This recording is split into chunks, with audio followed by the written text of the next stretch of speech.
Welcome to our show, Holding Ground. My name is Laura Richer. I'm a psychotherapist and the owner of Anchor Light Therapy Collective in Seattle, Washington. Each week, I'm joined by another therapist from the Anchor Light team to tackle important topics in mental health and psychotherapy. Our goal is to promote well-being by normalizing mental health challenges. We are here holding ground for you every Tuesday morning at 9:30 a.m. on KKNW. Good morning and welcome to Holding Ground, the show that brings you a little bit of everything in the realm of psychotherapy and mental health. My name is Laura Richer, and I am the founder of Anchor Light Therapy Collective in Seattle, Washington. And today I am here with my co-host, Michelle Mooney, who is a licensed trauma and couples therapist at Anchor Light. We are here every Tuesday morning at 9:30 a.m. on KKNW. And you can also listen to us anytime you want if you want to head over to the Anchor Light website at anchorlighttherapy.com or wherever you listen to your favorite podcasts. So good morning, Michelle. Good morning, Laura. Good morning to everyone who's listening. So today, let's just jump right into it. We are going to talk about the 13 most common couples arguments. And actually, we're going to divide that up in between two episodes. So we're going to start with the first 6 today, and then next week we're going to have the rest for folks. So, yeah, and then also how to handle these arguments when they come up.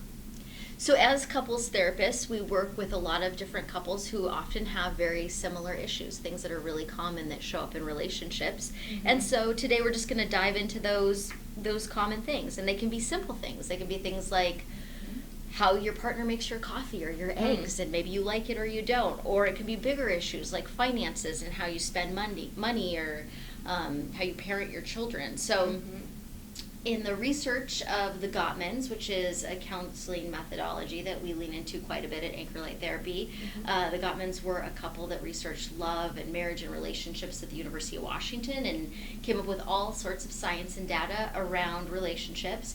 They found that most problems are just, they can't be solved, that two people have two different opinions, and so the goal is not to get each other to agree with each other, which is often why people come in. They want their partner to agree with them, but sometimes that's just not going to happen, and so we want to instead learn how to have the conversation in a more productive way. Absolutely. Yeah, you're absolutely right. Conflicts are really just different point of views, like you're saying, and it's very natural to have these. Again, we're always going to have fights, we're always going to have conflict, but it's how are we doing it, and how are we working together with the issue versus, me versus you. It's us versus the problem. Yeah, exactly. So, Laura, shall I jump into the first one? Yeah, so like you said, we're going to talk about the top 13 conflicts that people have. We'll get into the top 6 today, and then next week we'll be following up with the rest of our list. But I think that number 1 is probably the one I hear most about in session. So what is number 1, Michelle? Household responsibilities. Yes. So there's a lot going on there. We're getting away from like societal norms and like kind of like the more like past, kind of sexist roles in terms of like, well, the woman keeps house, I go to work, right? We really need to get on the same page, and it's really not about keeping score. We see that a lot. So, you telling me I didn't do the dishes and I come back at you and I'm like, well, I didn't see you mow the lawn recently, right? So now we're not talking about the dishes anymore. We're talking about all these different things. We're becoming defensive and keeping score in that way. And, it's really helpful if we can focus on our strengths. So maybe you are the great one in the garden and I'm someone who's handy and fixing things around the house. And we divide up and conquer in that way, and we're both contributing in ways that, are linked to our strengths, and that, so it's more even, so to speak. So we really want to discuss our expectations. When we get together, maybe one person in the couple is very clean and needs everything a particular way, and the other person's like, my jacket can go wherever I want when I get home. So coming, somewhere in between and understanding each other's perspective and Those are two really good points. So one, and this comes up quite a bit, is just different standards of how things should be. Some people might be more relaxed in how they manage the household. Someone else might have really strict standards. And you might not ever agree about that. One of you might just think some things are more important than the other one does. And so it's, again, trying to find a way to work together and then instead of changing each other's minds. And also, we're so busy. We have so much going on. Everyone is tired and overwhelmed. It's very easy to feel like you're the one who's doing the most.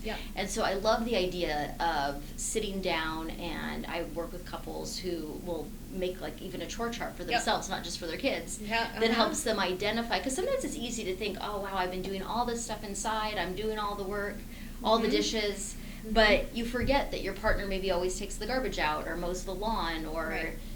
does the laundry. And so sometimes Mhm. sitting down and just having those conversations Mhm. can be really helpful. Mhm. There's some cards a couple was telling me about the other day called Fair Play.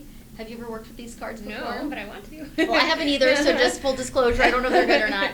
But it was kind of, it makes a game out of, looking at who does what in the Yep. household and Mhm. making it, and a strategy for making things, sure that things are a little more, Mhm. more balanced. Because this is a conflict that I work with couples often about. Mhm.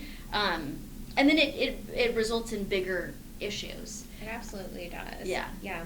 Yeah, and there's, I think it's important to share with one another in a compassionate way, not in a kind of, well, you don't do this, but I do this, but sharing with one another what you do around the house, Mhm. because oftentimes, maybe I don't notice that you're cleaning up all my cups after me. Mhm. You know it, and you're getting exhausted, maybe resentful, and I wouldn't have known that, you're doing these things around the house. So it's important to talk about those things as well. And, the divide and conquer concept in the chore chart is really great.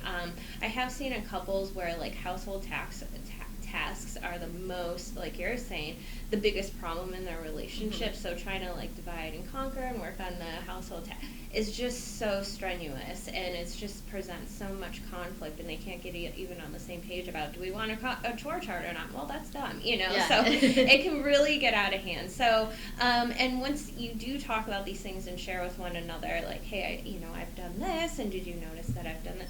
Show appreciation. Yeah. Right? Thanks for getting the newspaper off the lawn. Yeah. Well, people still get those, but Do they? That's- right. Thanks for always, Yeah. making sure the bed's turned down at night, whatever it might be, right? Well, and it's important to notice the underlying issue. So it's not really about the newspaper on the lawn or the dishes in the sink. It's Mhm. really about, there's different themes that come up. So do I feel supported by you? Do I feel like I can depend on you? Are you reliable? If I say that I need your help, are you going to be there? Mhm. So while the dishes feel very trivial oftentimes, and that's what the argument is about, it's really about the underlying themes. Mhm. Do you respect me? Do Yep. you care about me? Mhm. Yeah. Yep, I get home and the house hasn't been vacuumed and the kids' toys are everywhere, and I'm very upset about that. And again, I come at you and like, the house is Is it really about that, or is it, gosh, he knows how hard I work, and he Mhm. couldn't even think of me or be thoughtful enough to have the house in a good condition when I Mhm. got home, right? Right. You don't value me or appreciate me enough to actually do these things around the house. So that's the underlying things that Yeah. are really there. Yep. Yeah. And so, like you said, a good remedy for that is showing appreciation Yep. and recognition. Mhm. And maybe sometimes checking in to see if things are balanced. And Mhm. it's interesting, a lot of times when I work with couples, things are balanced. They Uh-huh. just don't recognize it because we Exactly. aren't very aware of what the other person is doing. And we just all feel so stressed out with so Mhm. much going on. So it's Mhm. easy to feel like I'm the one who's doing everything. Mhm. Yeah, absolutely. It's almost like you don't realize what's happening until it stops happening, right? Yeah. We use the microwave every single day. We don't really think about it, but when it breaks, we definitely notice, right? Yeah. So, all this stuff can be going on. We're not even really paying attention to it. So again, sharing with one another, showing the appreciation. And appreciation is really like positive reinforcement. Yeah. Right? Oh, she was really happy about that. So Yeah. I'm gonna make 3 dinners this week. So, Yeah. yeah. And the other point that you brought up that comes up quite a bit, especially when there's neurodiversity in a couple, so maybe one of the partners has autism or ADHD and the other person is neurotypical, they're going to have different ways of how they approach doing tasks. Maybe a client with ADHD who would do things very last minute or not have a really regimented schedule and how they approach doing tasks. Right. While maybe somebody more anxious or neurotypical feels uneasy if things aren't done on a schedule. And so there's just always some room too for acceptance and recognizing that your partner may have a different way of being or a different way of doing things than you do. And that could be a deal breaker, and that's okay, or it might not be. Yeah, absolutely. Well, Laura, what's the next one? So alone time. So every healthy relationship needs some balance. We can't be together every day, all the time. It's good to have a moment away from each other or a little space. And different people need different amounts of space. So Yep. some people need a lot of space. They need a lot of alone time. They need to be able to cultivate separate interests from their partners. And then other people really enjoy companionship, and they might want to be with their partners most of the time. And so you want to find that balance. And if you differ on those two things, that can present a challenge. Absolutely. Yeah. So like you're saying, some people need more alone time than others. So, we talk about introverts and extroverts, and really what that is how do you get your energy back? So if you're an introvert, you get your energy back and, you reset by being alone. And if you're an extrovert, you want to be around people all the time, and that's where you get your energy. So we really need to understand that about one another. And, alone, if I need alone time, it's not saying I need to be away from you, right? It's I need to be with myself for a while. Or it might be saying I would like to be away from you. And then we have Well, but it might not be negative. I might want time with my girlfriends or my guy friends. I might want time to engage in a hobby that you are not interested in or not a part of. And that can all be really healthy as long as there's connection. There's places where your lives intersect. If you have too much separation and too much alone time from each other, then you might not find yourself wanting to be together anymore. Right. Yeah. Absolutely. Yeah. So, Michelle, number 3, what is another conflict that we see with couples?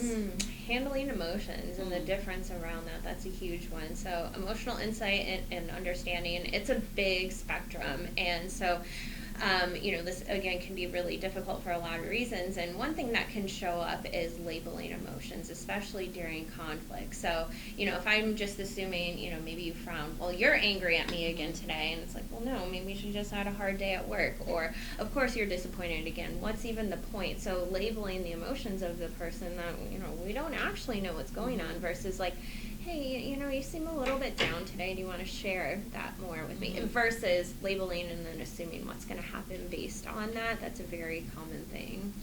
And we see this a lot with couples who are in therapy we call negative sentiment override, that they've had enough negative interaction with each other that they're anticipating a negative reaction from their partner, and they are taking it personally. So maybe your partner rolls their eyes because they spilled some milk on the counter, and you assume that they're mad you left the milk there, and so then a conflict just starts out of nowhere.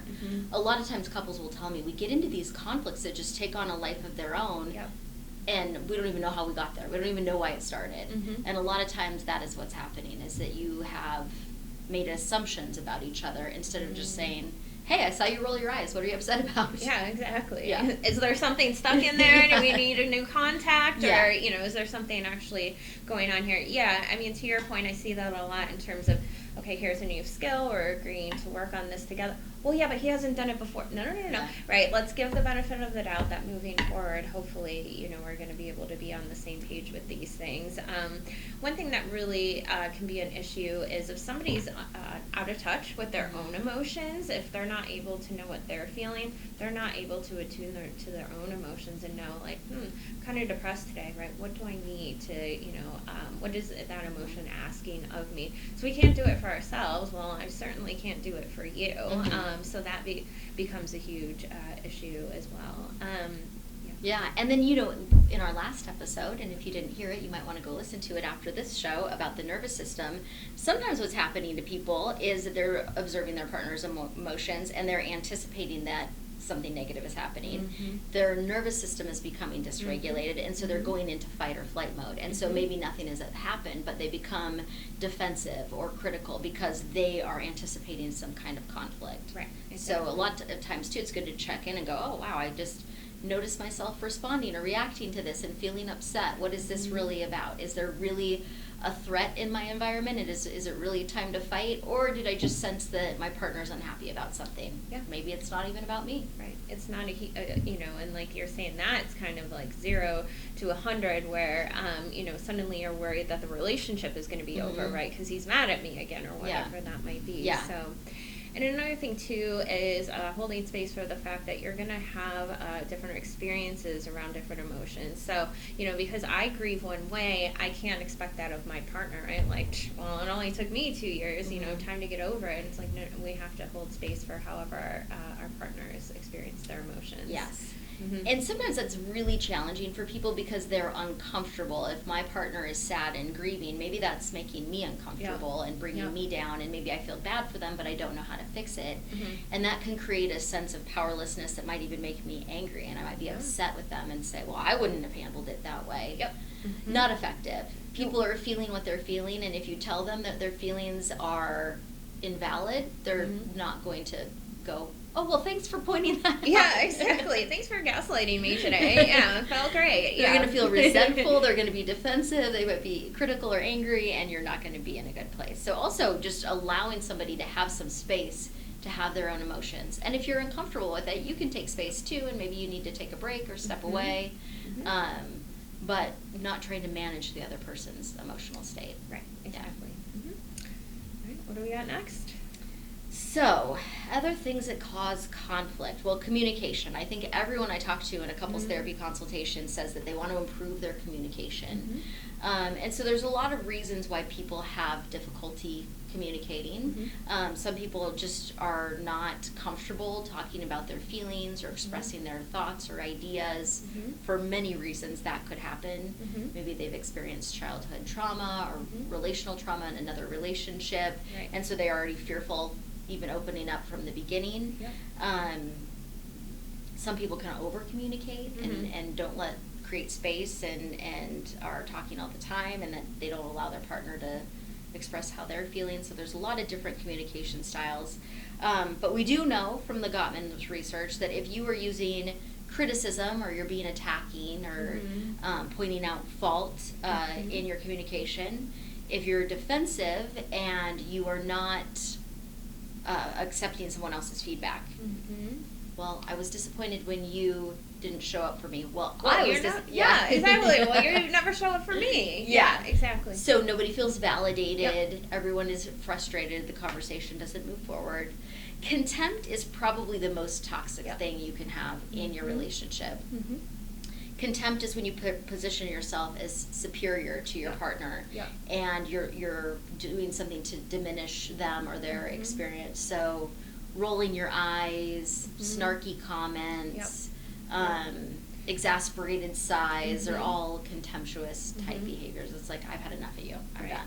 And that can look really exaggerated too. Like, I'm putting you down in your character, and you're terrible, and you look, horrible today. I mean, it's just really, like you're saying, trying to make the other one smaller, but with the illusion of I'm going to be superior in some sort of way. Yeah. And then I'll effectively get my point across. Yeah, exactly. Like, finally, No, that does not work very well. And then stonewalling is just shutting down. And so if you don't, and these are really common patterns of communication that we can all default into anytime. I am guilty of it myself sometime. I'm sure you are too. Not you, Michelle. No. Okay. But we want to learn skills to not default to those negative tactics, because they're just not effective, and we're not going to feel like we're getting anywhere, and the fights are going to be circular in nature. So people, a lot of times when they come to couples therapy, will be like, we get into these fights we just can't get out of. They just go round and round, and I've had people, they're out fighting in the middle of the night, and they just cannot back out of the argument. And a lot of times it's because some of these things are at play. Absolutely. Yep. So how do you avoid these things? What do you tell people, Michelle? Well, there's antidotes to a lot of these. So let's go back to contempt real quick. So again, that's really, I'm better than you. Try to take time to really think about how much you appreciate your partner, how fond you are of them, trying to keep either a mental list, or there's even activities we'll give people in session right here. Take this home. It's a huge list of things you can appreciate about one another. Really focus on this. And, so if I check off, Laura's brave, and I admire that. Well, give an example, right? Well, she was brave last week when she took that promotion, and she had no idea how much they were going to pay her, whatever it might be. So really getting into the mindset of positive things, appreciation, things that I admire about you. Defensiveness, like you said, is taking responsibility for what's going on. Like, hey, you're right, I did raise my voice. Just a little bit, right, where you're taking responsibility for how we show up either in the conflict or what it is that started the conflict in the first place. And a big piece with defensiveness, because sometimes people will have a hard time with this, because they'll say, well, I didn't raise my voice. I'm not going to do that. I'm not going to say I did it if I don't feel that I did. That is fine. You're not always going to agree about everything, like we said. But what you want to validate is that was that person's experience. So while you might think they are out of their minds and you were just speaking in your normal everyday voice, you might want to say, hey, I see the tone of this is starting to stress you out. Like, Yep, let's just bring this back absolutely. down. But you're acknowledging what their experience is. You don't even have to Mhm. say, I was yelling if you don't feel like you were, but just Mhm. acknowledging what they're trying to communicate to you, Mhm. validating their experience. A lot of that validation goes a very long way. Yeah, absolutely. So what about criticism and stonewalling? What would you say So Powerful. criticism is always bad, but complaints and concerns are okay. So you're Mhm. allowed to communicate dissatisfaction, Yep. and you will need to at times because again we have points where we disagree. Mhm. What's important though is you don't make it an attack. So criticism can be an assumption about somebody's character. Mhm. You didn't do the dishes because you don't care about me. Mhm. An assumption around their intentions. Mhm. When you tell somebody that their intention is different than what they think it is, they automatically are not listening to you anymore. Absolutely. If I think I love you and that I just didn't do the dishes because I got busy at work and now you're yelling at me, I'm not listening to anything that you Yeah. have to say. Absolutely. So it's not effective communication. Mhm. Yeah, and then stonewalling, we need to take breaks. Again, listen to our episode from last week. Regulate your nervous system. Come back to, a lot of times people will take their breaks and then they're like, well, that's over. We're not going to revisit it. No, it's going to keep coming back unless Yeah. if you repair it. So, yeah. And one thing I want to point out about taking breaks, it's really important when your nervous system is dysregulated to go ahead and take a break and give yourself that. However, we don't want to weaponize taking breaks. Yes. And sometimes that happens, is that the person will say, hey, I can't, or use it as a reason not to resolve the issue. So I need to take a break. That's great. You should take a break. You should also say when you're coming back to the conversation, let the person know that it's not punitive, that you just need a moment to compose yourself. You're not abandoning them. You're not walking away from them because they're ridiculous. Right. That you're just taking a moment. So taking a break can be healthy, but it also can be toxic if you're using it in a negative way. Yeah, I've seen ones where, we're going over taking a break and why that would be healthy. It was a very contentious couple. And then one person took it as I could disappear for 4.5 days. And, well, Michelle said take a break, Yeah. and we don't want to do it like that, right? Yeah. That's weaponizing it. So, and that's not coming back and repairing what was going on. So, Yeah. Yeah, and on the flip side of that, if somebody wants a break and your nervous system is dysregulated and you don't want to let them have a break because you feel anxious and you want to resolve it right now, you need to figure out how to self-soothe in those moments. Don't try to keep somebody in a conversation that they are shutting down from, Yep. because again, nothing productive will happen. You'll probably say some things you don't mean, and then there will be more cleanup on the other side, and it's just better to put a pin in it for a minute. Absolutely. Yeah. Yes. Yeah. Yeah. So the next one we have is sex and intimacy. Yes. So this can be a huge divide. A lot of times couples will come in want to work on communication and our sex life and our intimacy. So, one thing we want to do in the very beginning of a relationship is talk about our sexual needs and talk about, hey, that I'm a very sexual person and, well, I'm kind of, not, right, or I'm more asexual or whatever it might be. Get on the same page, because then, right, we can make assumptions about, what our sex life is going to look like and then be let down later. Couples often don't even know how to talk about intimacy, and that really can be rooted in things like the way we were brought up, right? Maybe we weren't allowed to talk about that. Shh, don't say that, right? Or our religious backgrounds really can also make it so we never really talked about sex. It can feel like a shameful thing. So teaching folks even how to bring up the conversation of sex and feeling comfortable and not feeling shame in that. Part of it too is like even if you're not physically intimate, like if you're having troubles around your sexual relationship, we still want to feel desired by our partner. That can feel horrible if our partner is not complimenting us on our looks or how attractive we are or anything. So we want to know that we're desired, even maybe if we're not quite intimate at that moment. And so and then building up our sexual intimacy relationship. A lot of people think like, okay, we're not doing it, and then we're going to be having sex every 2 weeks or 5 times a day or whatever it might be.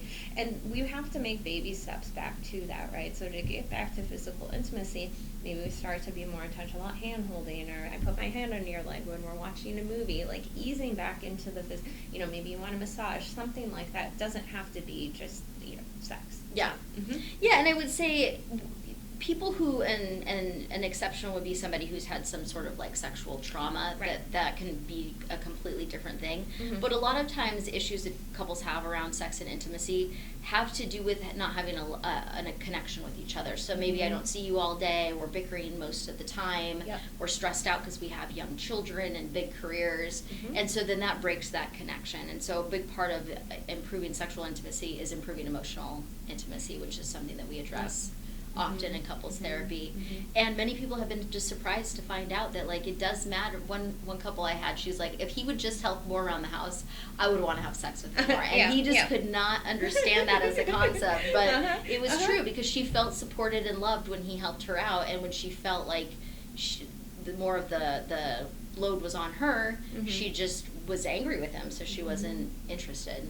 Yeah. And I'm glad you brought up the sexual trauma piece, because that it has to be a much more intentional process. You know, a lot more consent. Hey, can I do this? Are you comfortable with this tonight? Setting up really strong values, boundaries around safety and what feels safe to that person, and the pace that they want to engage in their sexual relationship from the beginning. Maybe if you get off track, it doesn't matter, right? We have to make that much more slow, intentional, and then again, consent is a big piece. Yeah, and that would, the person that experienced that trauma would most likely require their own individual therapy prior to maybe even bringing their partner into that therapy. So that might not be something we start with. Yep. Always Yeah, in good couples point. therapy, but everyone has all kinds of different situations. Well, Michelle, we are out of time for today. I thought All that right. we would get a little further in our list, but we will come back next week and we will continue this conversation around the most common couples arguments. So we hope that you tune in next week to hear the rest of this episode,